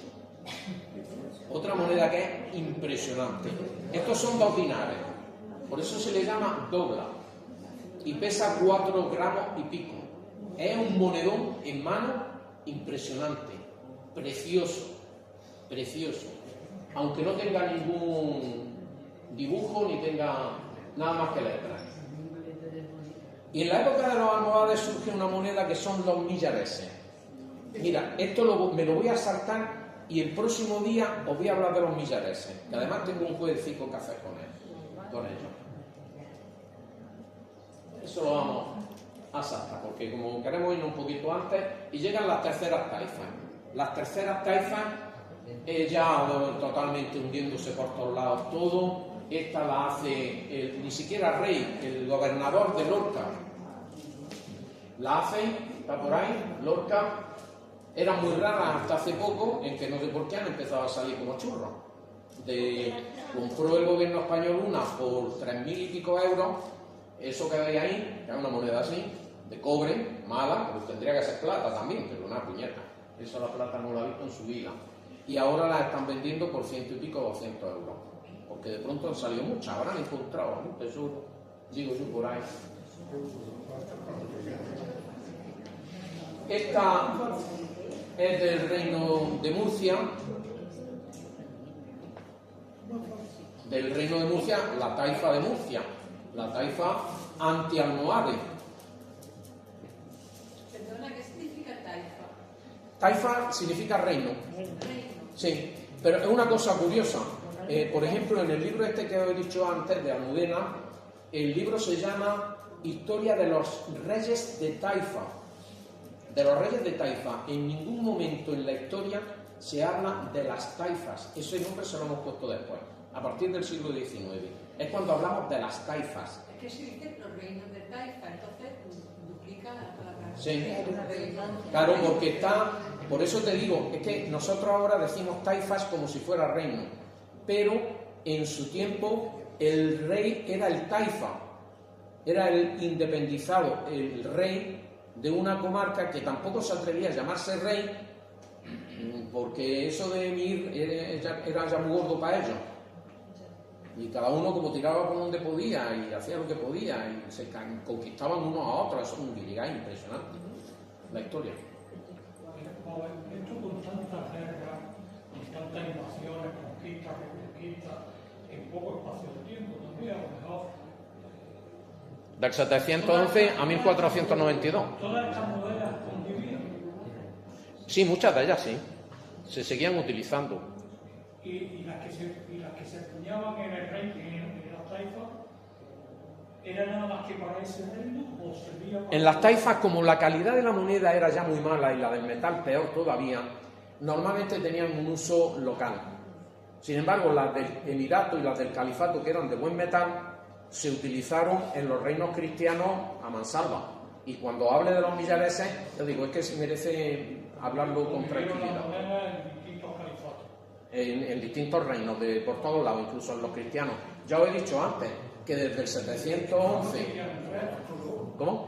El califato de Córdoba, o la Andrade, estuvieron, unos se suplantaron, ¿no? Sí. Conquista, reconquista. Esas monedas, cuando yo conquistaba España, ¿esa moneda convivía con la que había anteriormente? Muchas veces sí. ¿La que había Sí. anteriormente? Sí, porque muchas veces se encuentran ocultaciones en las que hay monedas de varias épocas. Fíjate, por ejemplo, esa que os enseñé antes, que venía de Samarcanda, estaba mezclada con monedas del Emirato de Córdoba. Y hay una, me dijeron las que traía el lote aquel, y había una de la taifa, incluso. O sea, fíjate la dispersión, y se encontraron todas juntas. La mayoría de las monedas que hoy día nos encontramos es porque alguien las escondió en un periodo de crisis en el que pensó que iban a venir, lo iban a matar y se las iban a robar, y para evitarlo las escondían. No había bancos, entonces las escondían debajo de una loseta, debajo de un olivo, y ahí se han quedado. Esa persona moriría, no volvió a por las monedas, y ahí han llegado hasta hoy. Quiere decir que muchos sí volverían y las recuperarían, por supuesto. Claro. Bueno, y estamos con las taifas, y aquí tenemos, se sigue utilizando el sistema de los almohades, y llega al reino de Granada. Me había preguntado a Nazarín, me había preguntado a alguien por ello. Y llega al reino de Granada, donde Muhammad I, a la mar, hace una serie de pactos, el tío tiene mucho arte y consigue sobrevivir a costa de vender a Murcia, vender a Lorca. Él interviene y es decisivo en la toma de Sevilla. Las tropas nazaríes de Granada son decisivas en la toma de Córdoba y de Sevilla, que eran reinos de taifas que todavía existían. Y él ayuda a Fernando III el Santo a conquistarla. Y él, que era de Arjona, aquí, conquista Jaén y luego le cede Arjona y Jaén a los cristianos. Se los regala a costa de que le permitan quedarse con su reino, que incluía Ceuta, por supuesto. Son las luchas, y resulta una cosa curiosa, que el periodo más largo musulmán de toda la historia es el reino de Granada, que dura 250 años. Que son de la familia de los almohades, No. ¿De dónde salen? Son bereberes también. También bereberes. Sí. Y entran después que los almohades. No, venían de antes. Ah, Estaban aquí antes que ellos. vale. Estaban aquí. Es que aunque entraron los almohades, pero los que había aquí siguen estando sí, aquí. claro. Y los nobles y todo eso siguen estando. Y esta es la típica moneda del reino nazarí, el dirham, que unos dicen que es medio dirham, pero mi amigo Federico dice que no, que son dirham completos. Y lo gracioso es que pone, lo curioso es que lleva el lema de los alamares, que dice: y no vencedor sino Alá, ensalzado sea, Talata, Garnata. Eso no es lo que pone en la Alhambra, dice. Por todos lados, a millones. Efectivamente, es el lema de los nazaríes y está sembrado por todas partes. El otro día me discutía uno y decía que este lema lo inventaron los nazaríes. No, este tema se lo adjudicaron los nazaríes, pero lo inventaron los benimerines, o sea, los meriníes de Marruecos, que lo utilizaron en algunas monedas, pero no era un lema muy importante para ellos. Pero coge a la mar y lo adopta y lo extiende en la Alhambra. Tiene que estar miles de veces, miles. Esta es una moneda también curiosa porque tiene características nazaríes y características merinís, porque los merinís y los nazaríes estaban unas veces dándose besicos y otras veces dándose guantes. Estaban en ciudades, luchan para defenderse de los cristianos, y arman una que no me vean. Vamos acabando rápido. ¿Cómo va además la economía? Que me hacen un dinarín, que es una monedita de oro así, plana, que pesa 0,0 no sé cuántos gramos. Me hacen feluces, muy curioso. Ese, por ejemplo, es de Guadix. Y me hacen unas doblas, que ya me gustaría a mí pillar una alguna vez. ¿Y qué pone aquí? No vencedor sino Alá. ¿Y qué pone aquí? No vencedor sino Alá, no vencedor sino Alá, no vencedor sino Alá. Llegan los cristianos, los reyes católicos, conquistan Granada y quieren mantener, en principio, una relación con los musulmanes. Y cogen y me inventan la pragmática de Medina del Campo, que reforma toda la numismática del reino de Castilla, no el de Aragón, el de Castilla, y me sacan esta monedita, cuadrada igual que los dirham nazaríes, pero con la F y con la I. Esta moneda, este dibujo es de un libro del siglo XIX, de Miles, que la recoge, pero nadie había visto esta moneda jamás, hasta hace 3 o 4 años en que sale a subasta esta, única en el mundo. Se discutía, Miles decía que era ceca de Cuenca, pero al salir la moneda se ve perfectamente que la ceca es Granada, una G gótica. Luego se hizo la moneda y no hay duda de que es auténtica. Y ahí tenéis la subasta en la que se hizo, que salió en 18.000 euros y se vendió por 65.000. Así, la monedita es esto, que estáis viendo aquí. 1,5 gramos más o menos de plata. ¿Y eso dónde se encontró? ¿Lo sabes? No te lo van a venir a contar. No te lo van a contar, no te va a contar. No. Y bueno, aquí tenía yo un juevesico preparado, pero lo dejo para el próximo día, que tendremos un poquillo de más tiempo, y a ver si nuestra amiga anunciada no me contraprograma y lo podemos hacer con tranquilidad. ¿Por qué?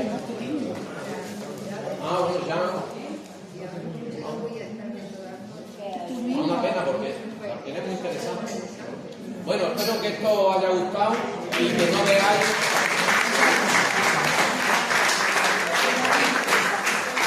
veáis la numismática como un peñazo. La numismática es muy interesante, es muy graciosa.